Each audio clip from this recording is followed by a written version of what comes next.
Okay, hello, welcome. My name is David Petrasik. I'm the director of CIPS, Center for International Policy Studies, and we're very pleased today to welcome Tiffany Easthom, who's the country director in Sudan for the Nonviolent Peaceforce. And she's going to talk to us about the work of NVPF, or do you just say NP? NP. Okay. Didn't you used to say NVPF, or is that just me? No, some people do. Okay, NP. And it's logical. NP, the Nonviolent Peaceforce, which has, along with other groups, developed a technique for protecting civilians that doesn't involve the deployment of armed UN peacekeepers, but involves accompaniment, being with people who are threatened on the ground, and working with them to increase their own capacity to protect themselves, but also through their presence offering protection. And Tiffany's going to talk about how they do that. She has experience also in Sri Lanka and Indonesia, including with Peace Brigades International, which is another key organizations in this area. It's been active. I myself have some link to this because the person who's written the book that kind of really set out the doctrine, if you like, around this technique of offering protection is a man named Liam Mahoney, and we've discovered he's a mutual friend, and I've worked with Liam for many, many years in the past on some of his efforts. And Liam will actually be here later in the month to speak at a more theoretical level, I think. But Tiffany's going to give us the view from the ground, as it were, and is really one of the people who has most practical experience, I think, of this technique of civilian protection. So welcome, Tiffany, and we're looking forward to your presentation. We're also looking forward to an exchange. So we have about an hour and a half, and very much look forward to hearing from you. Thank you. Great. Well, thank you. Can everybody hear me okay? Yeah? Great. Good. Well, so I'll do a bit of a presentation, and it's up to you what you'd like to do. If you've got a burning question that you'd like to ask before we go on, just feel free and let me know. And if not, of course, we can have a chat at the end and answer questions as they come up for you, and have a little bit of a dialogue. So, Nonviolent Peaceforce is a civilian protection organization, and we utilize a methodology that's called Unarmed Civilian Peacekeeping to reduce violence and increase the safety and security of civilians who are affected by violent conflict. So that's our overarching goal and the mandate we have on the ground. And so what we do on the ground and how that looks is something that I'll take you through, and some practical examples of what that means. But what we're talking about is civilians, protecting civilians without the use of arms. So this is the concept, broadening that concept of how to protect civilians who are affected by violent conflict. I'm going to focus on South Sudan. I'm the country director there, and I've been there for just over 2 years. So obviously the context I'm most familiar with at the moment. Just to let you know, the organization has been operational for 10 years. We have a country program currently in the Philippines, in the Mindanao area, where there's been quite a long-standing separatist conflict going on. We are in the South Caucasus, and in South Sudan as well. We have just recently closed down our programming in Sri Lanka. I was the country director there prior to being in South Sudan after 8 years, and we just closed that project down in December. And of course are exploring other options, currently doing some exploratory work in Myanmar. So that gives you an idea of what the organization looks like. So as I said, what we're talking about here, when we talk about protection, that can be a fairly broad concept, and it incorporates many different aspects. But we are talking about a very particular niche of protection work, which is the direct protection of civilians facing physical harm. So it's often something that gets overlooked in humanitarian responses when we're rushing to do shelter and emergency food and livelihoods and water and sanitation. Often the part that gets overlooked is the physical violence that people are subject to, which happens on many different levels in conflict situations. So that's our niche. That's the area that we are particularly working on.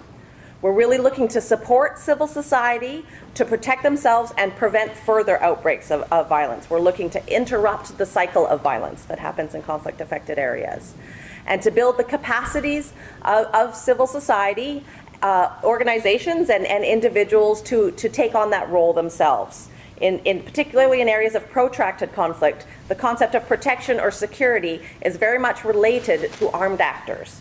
And as people are working on transitioning out of active conflict, we're trying to help them build their skills to be able to engage in a nonviolent way. Without the use of arms, there are many skills and many tactics that you can do to increase safety and security.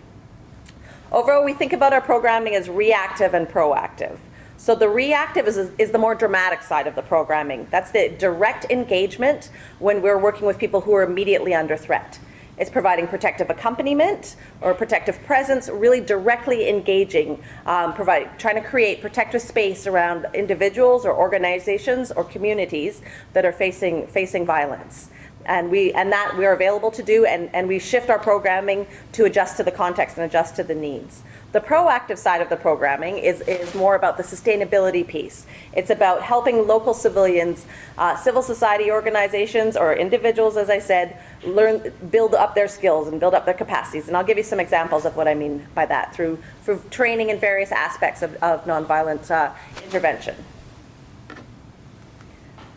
So we're working in South Sudan. As I said, we're going to focus on that. Just to frame our conversation a little bit, talking about the environment that we're working in.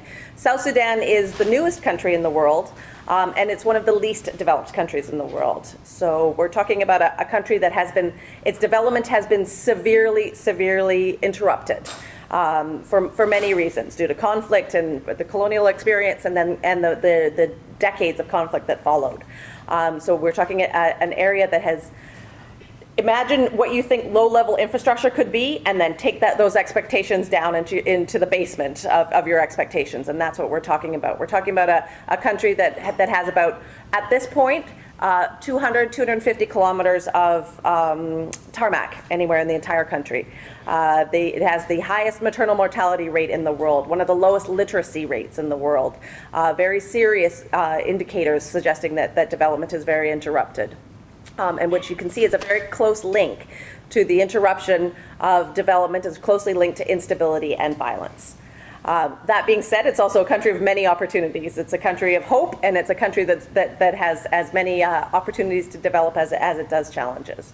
On the map, you'll see a number of dots. The blue dots are where we have current active field teams. So we have 8 field teams working in 5 of the states. So up at the top, you see Unity State. The one right at the top is the Yida refugee camp.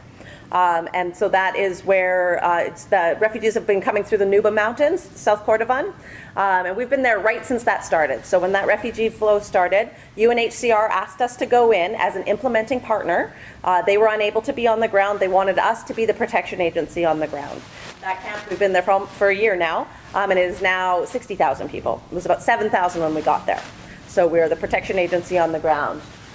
We also have another team that's based in the capital and that is serving which is called Bentu, and serving the whole northern area of Unity State, working on some issues primarily related to children affected by armed conflict. I'll talk a little bit more about these things as we go along.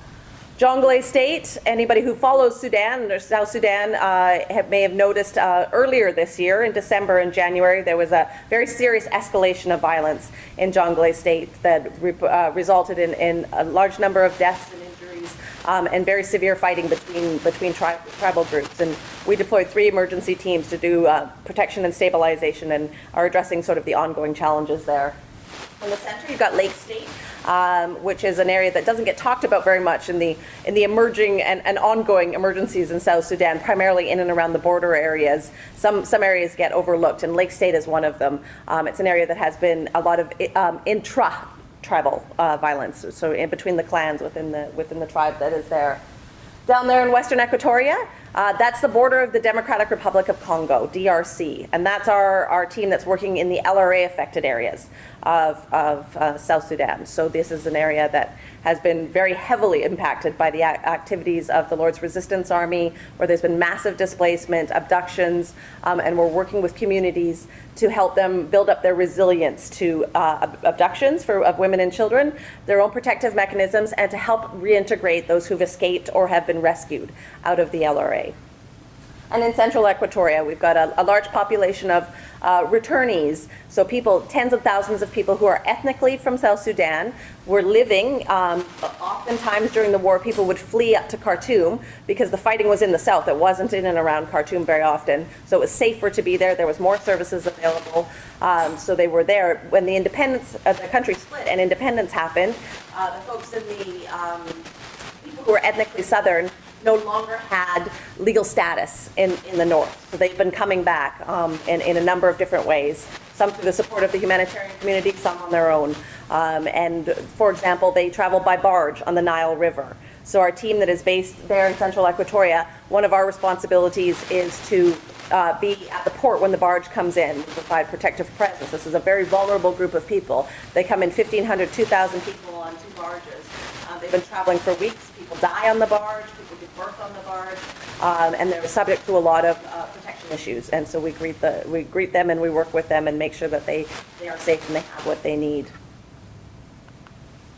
This is a look at our refugee camp in Yida.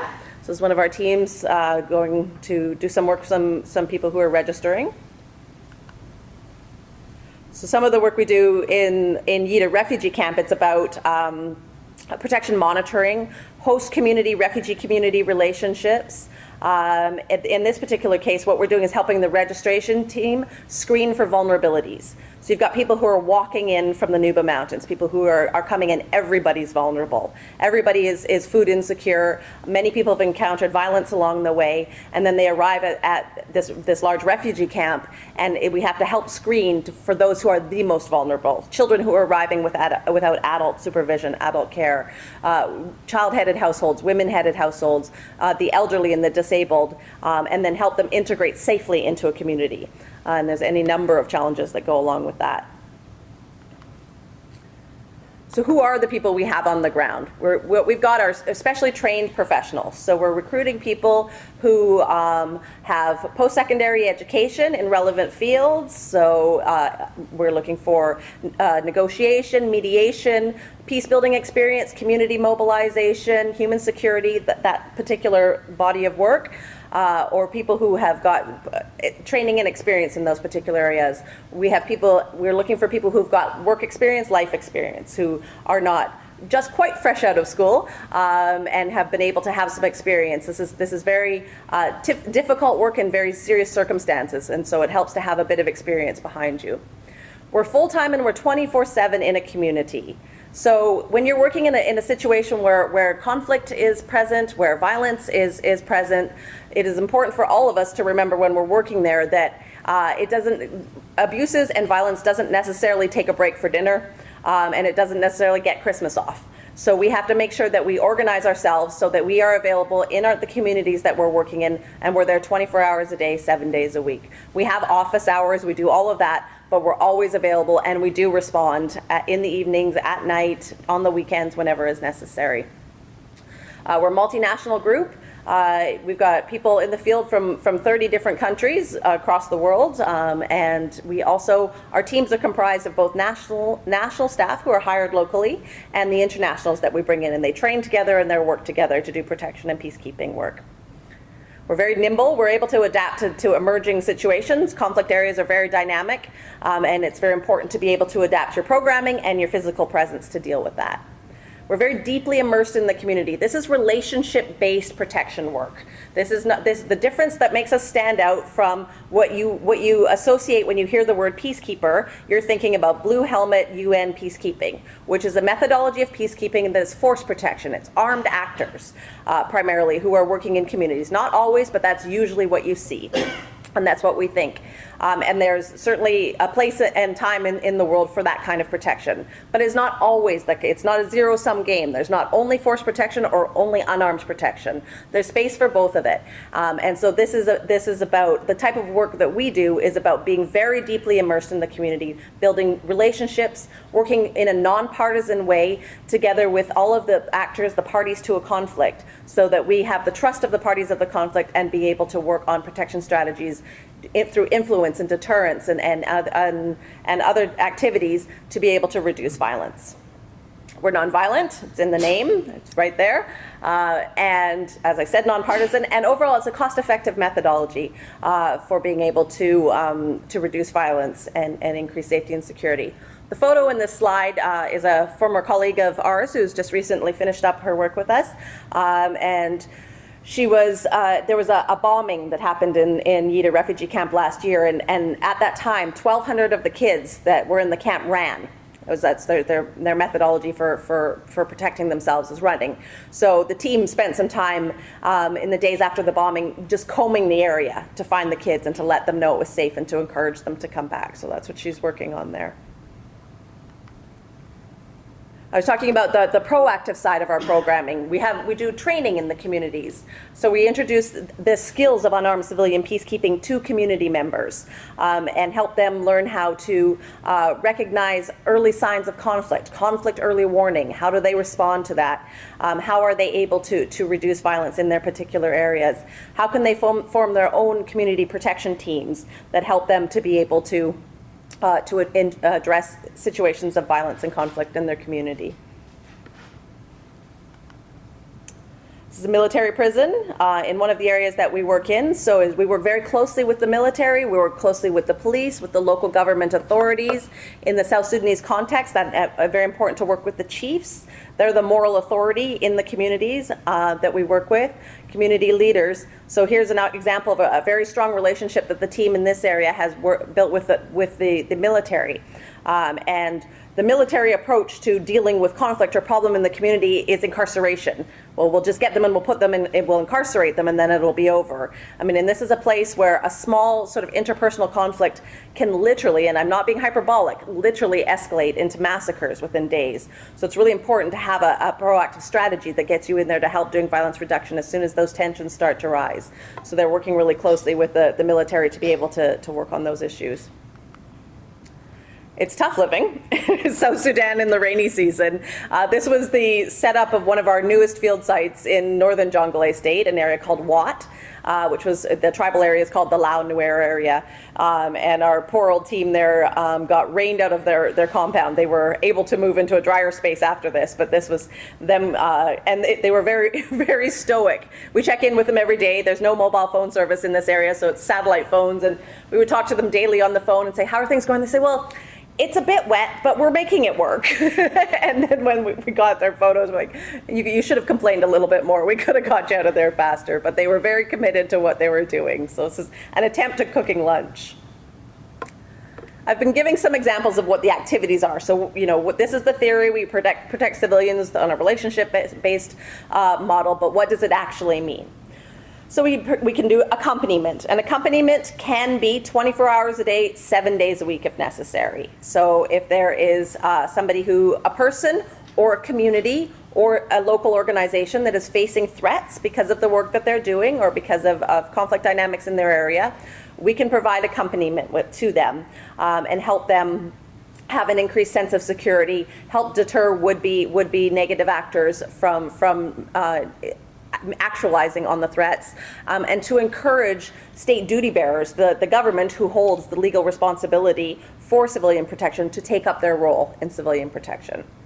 We do strategic protective presence, areas where there's elevated risk, where there's high levels of tension. You'll see it in border communities. If an agriculturalist community and a pastoralist community are living close to each other, and during the dry season when the cattle are on the move, there's elevated risk.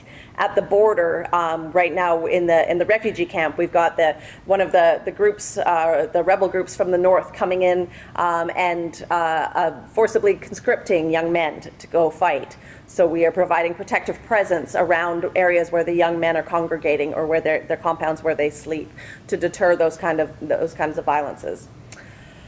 Conscious visibility, it's not good enough just to stroll into an area. We have to, it's a strategic process. This is not about being a human shield. And the way I always try and explain this to people is you have one time to do that. Being a human shield is that concept of standing between somebody at risk and the danger, most often considered an arm, a gun, a bullet. You've got one time in your life to really do that. That's not helping anybody. That doesn't forward the field, and it's a martyr approach that we don't want to engage in.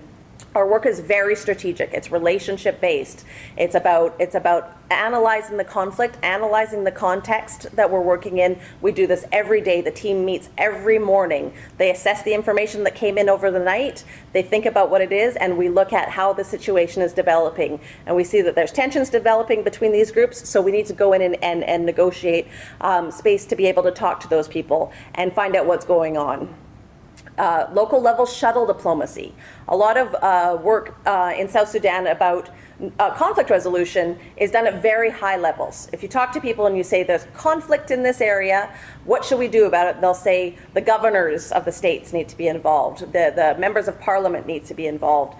And that's important, and they are responsible, and they do have a role to play. However, repeatedly what we see in the pattern is if you don't also include the local level actors, the chiefs and the local government representatives, whatever agreement that is decided at a higher level is very unlikely to hold.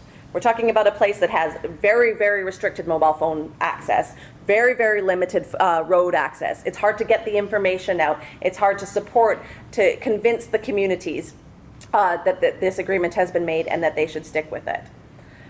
Facilitate a dialogue and safe space. Protective presence and protective accompaniment is a component of what we do, but helping the parties who are in conflict be able to come to a resolution so that we no longer have to be doing protective accompaniment or protective presence.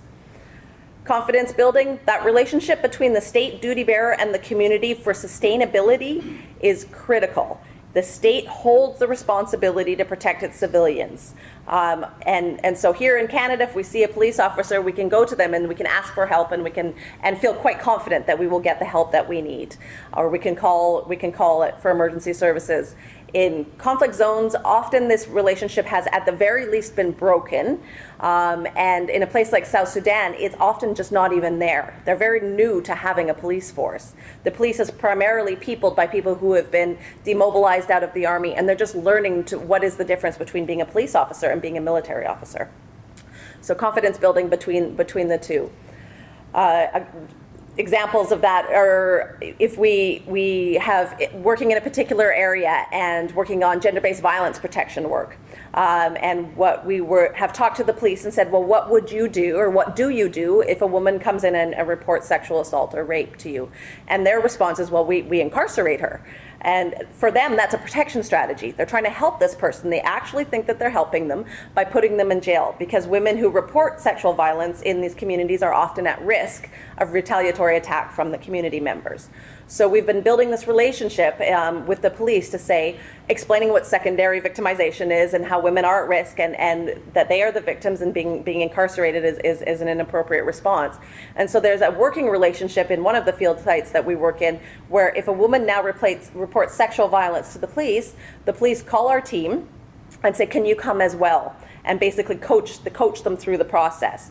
Consequently, now that they're becoming stronger in their ability to do this, if a woman reports sexual violence to us or to one of the social workers, we encourage them and will accompany them to the police to be able to report. It's building that system of justice and accountability that's really important for long-term protection and long-term security and stability.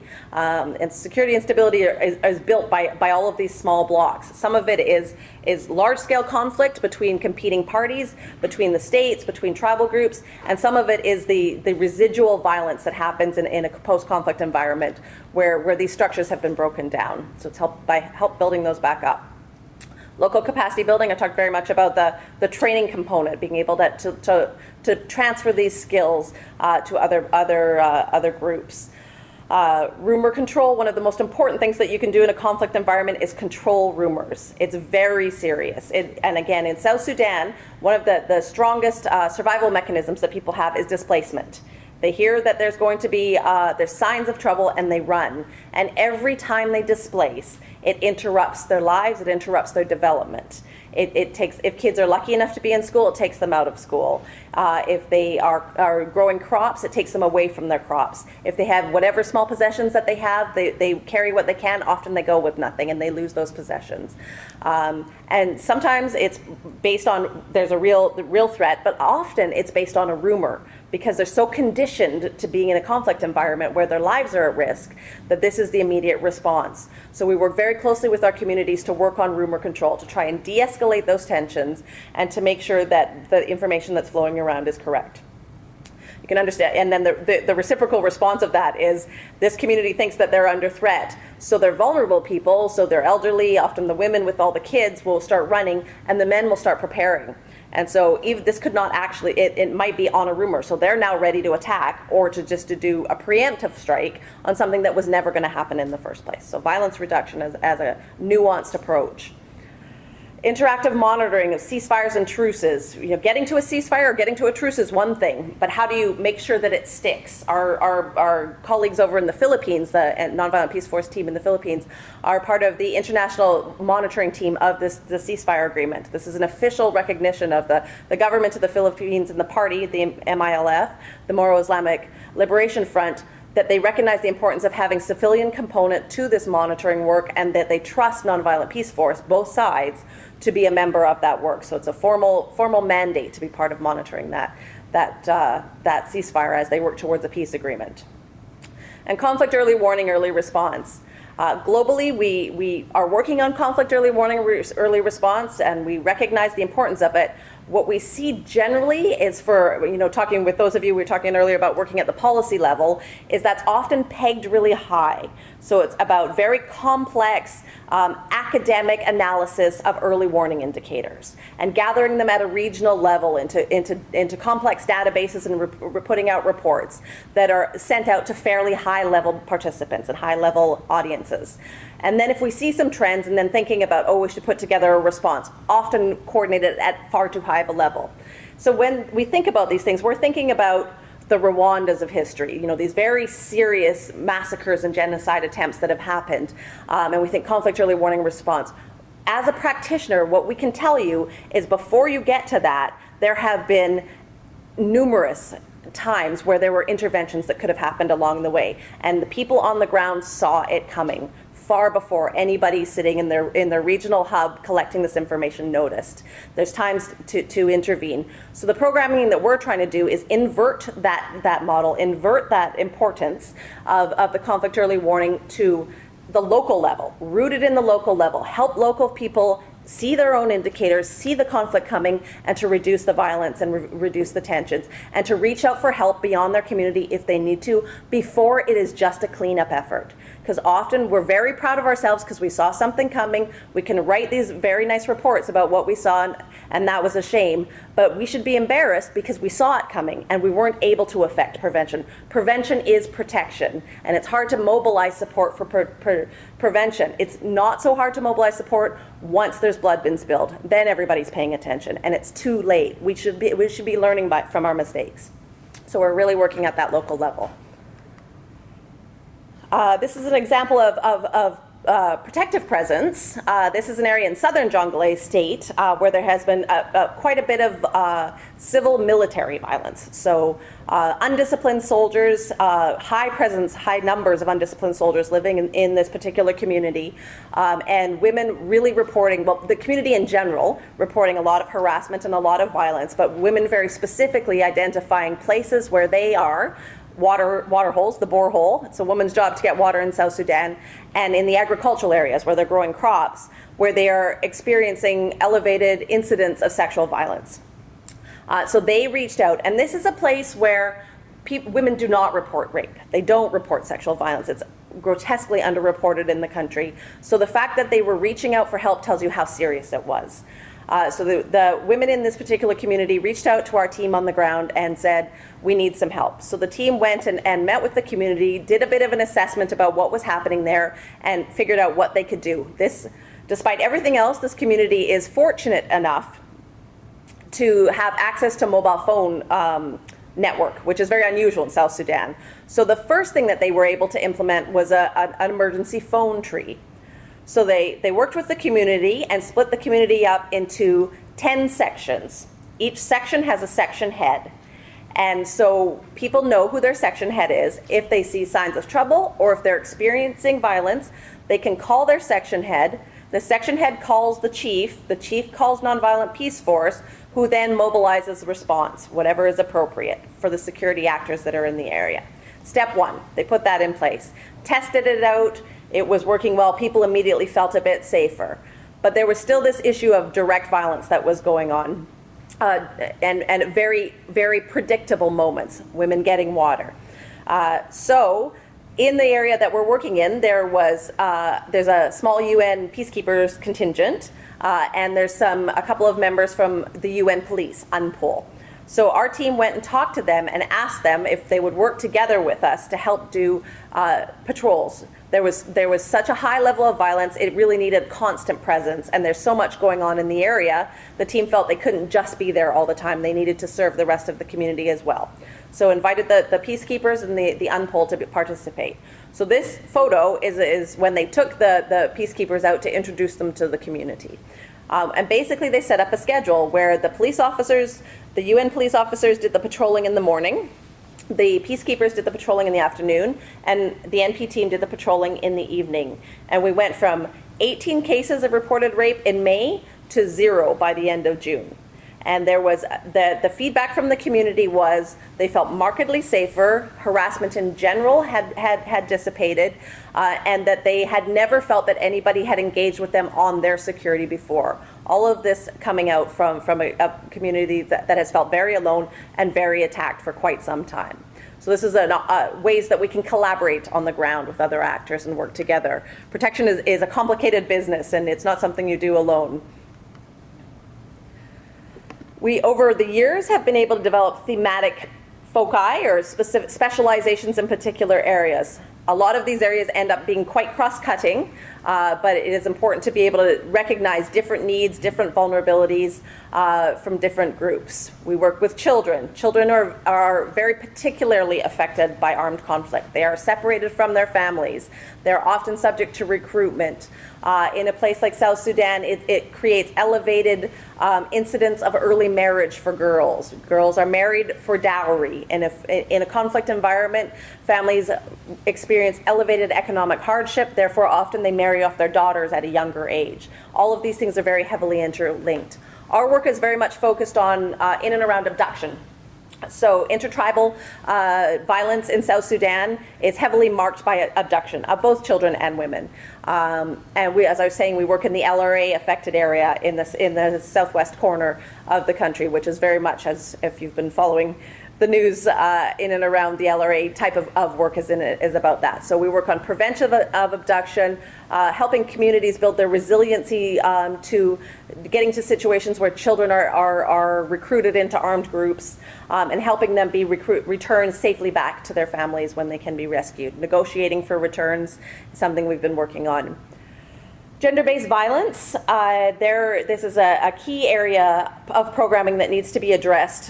There's a dearth of qualified good actors and good programming, and most of the gender-based violence programming that is actually implemented on the ground, not all of it, but most of it is response after incident. So most of it's healthcare and psychosocial support. Very important things that should be there. And then there's a body of work that is primarily in and around advocacy and awareness raising. But we saw there's a large gap in and around direct prevention work and prevention from an empowerment model where women are not portrayed or seen as parties that need third-party protection, but rather have the ability to be able to protect themselves and affect changes in their own security situations. So in South Sudan, we've been piloting a program called Women's Peacekeeping Teams.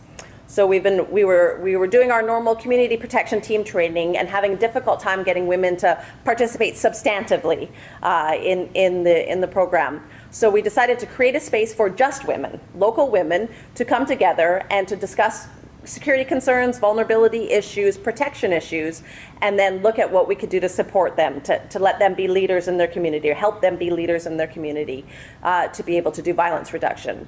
So it started off as a bit of an experiment and a pilot phase has turned into a very successful program. We've created 8 women's peacekeeping teams in 2 states. And these are women who have, we've done this for just over a year now, done all kinds of training, conflict early warning, early response, unarmed civilian peacekeeping, child protection and emergency work, gender-based violence awareness. So we start there and get them started. And they're now taking a very strong leadership role in their communities. and working together, working with the men in their communities. Not all men are bad, and important messaging in the GBV programming world. And they are working on very, very concrete engagements. We've got one team that there's a really working in an area in the LRA affected area, and the African Union forces are there. They've been deployed to go work on flushing out Joseph Kony. So elevated military presence consistently is correlated with escalated incidents of sexual violence. So the women's peacekeeping team came and spoke to us about their concerns about what this would meant for them and the girls in their community. So with support from the NP team, they've gone and they've started engaging with the commanders of the military forces and bringing forward their concerns. And we're very surprised to find the commanders very receptive to this conversation and being willing to say, we will work with you and to ensure that we keep our soldiers under control. And so they've developed this great working relationship. They're doing things like creating safe spaces in their own communities for women experiencing domestic violence. Women who don't have husbands in South Sudan are very heavily at risk. If you're a woman alone, you're at risk for any number of situations of violence. And so in one community, the women's peacekeeping team is starting to hold evening vigils outside of vulnerable women's homes. And they sit outside the homes and they sing and they talk and they're demonstrating to the community that this woman's not alone. And this is a way that's it's very substantive, quantitative techniques. There are techniques that are resulting in quantitative violence reduction. We were talking about displacement. I was talking about the returnees, refugees, IDPs, very vulnerable groups when you've been displaced from your home. All of these things are cross-cutting. Early warning, early response, human rights defenders, the protection of those who are standing up for human rights in their own community.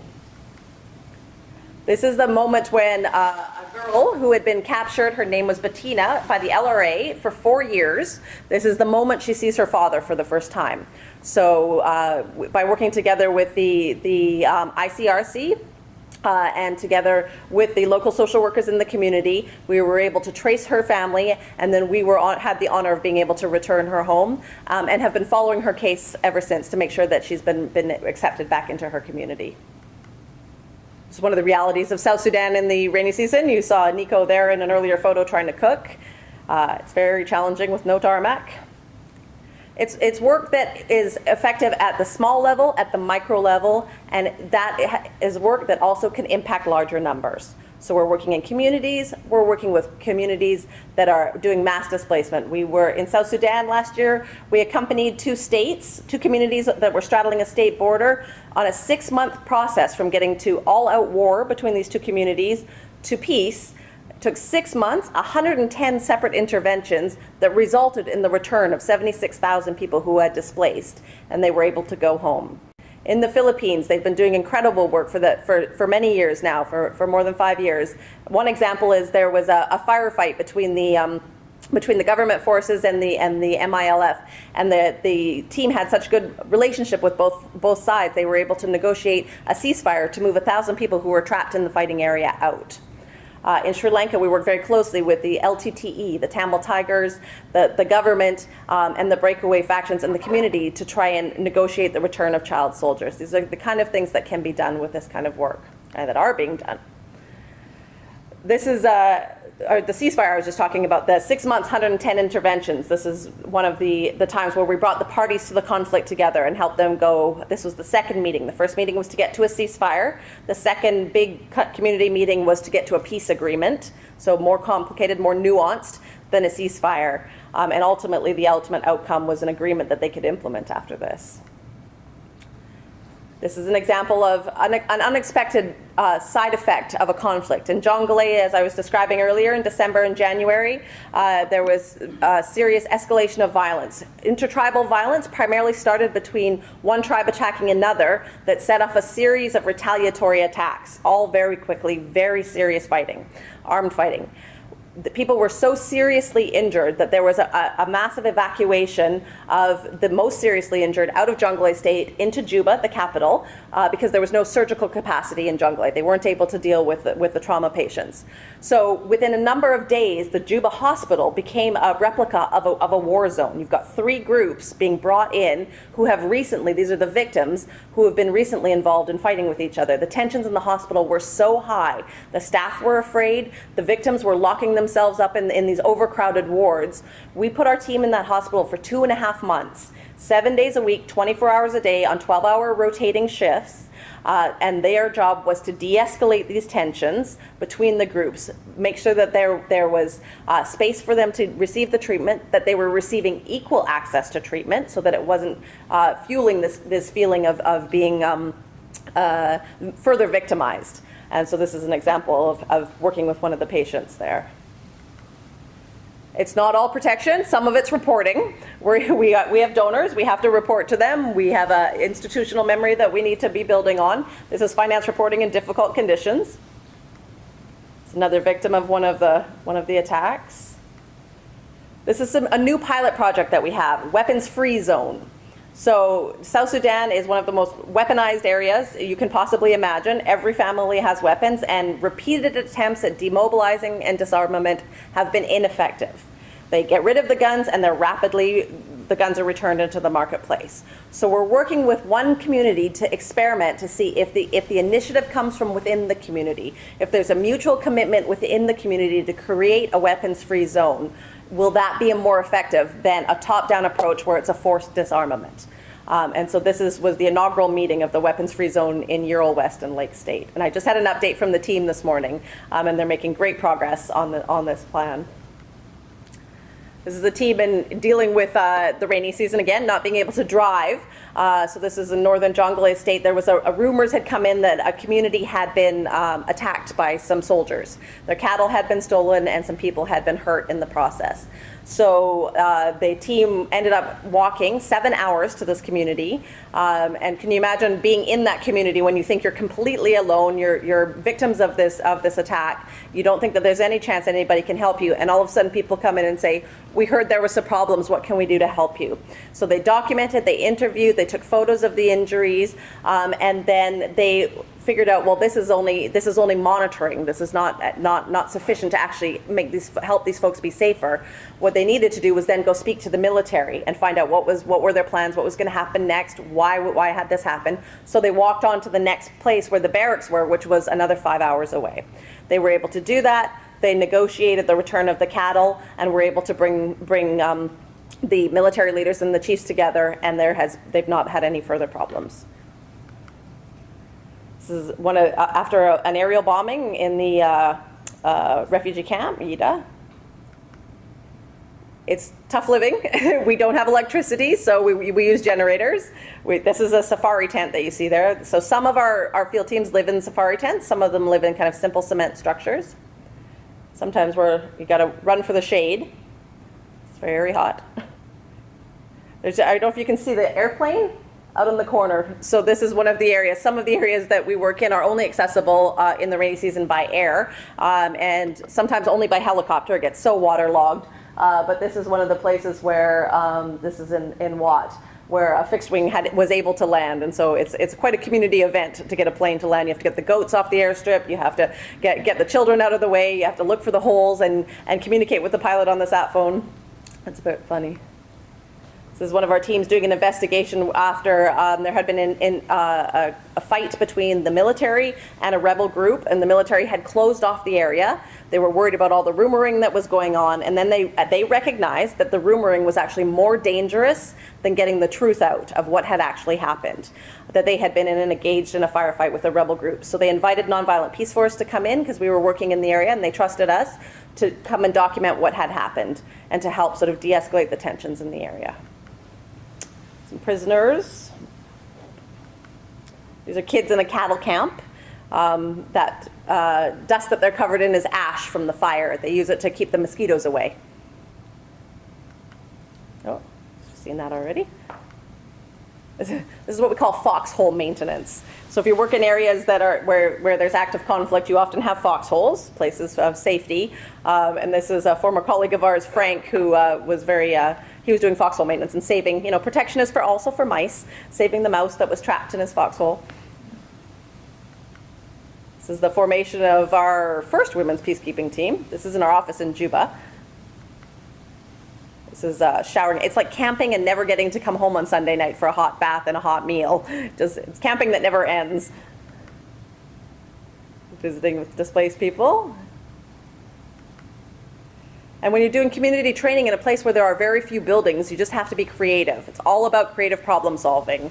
So this is doing a training on family tracing and reunification with military, because they often are the ones who find children who've been separated in a conflict environment. And we have been trying to work with them to make sure the children are not re-victimized in that process.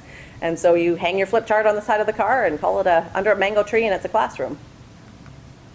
This is registering displaced people and helping them, facilitate them to be able to go home.